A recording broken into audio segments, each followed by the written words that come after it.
मान्छेलाई सङ्घर्षको बाटोले कता कता डोर्याउँछ। कहिले तातो पैताला पोल्ने बालुवामा पनि हिँडाउँछ त कहिले शीतल मुलायम बाटोमा पनि।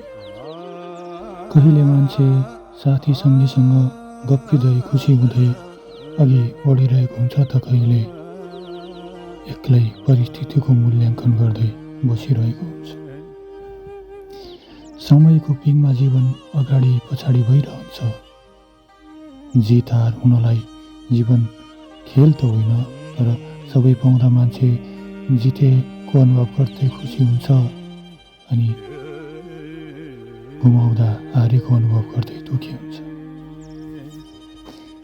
समयको कालखण्डमा मान्छे सधैँ साथ हुन एउटा जीवन साथी चुन्छ र जीवनको अर्को कालखण्डमा सहाराको लागि आफ्नै प्रतिमूर्ति पनि चिन्छ।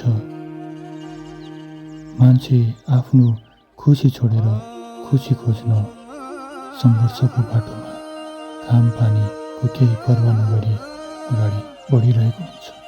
बस अगाडि बढिरहेको हुन्छ।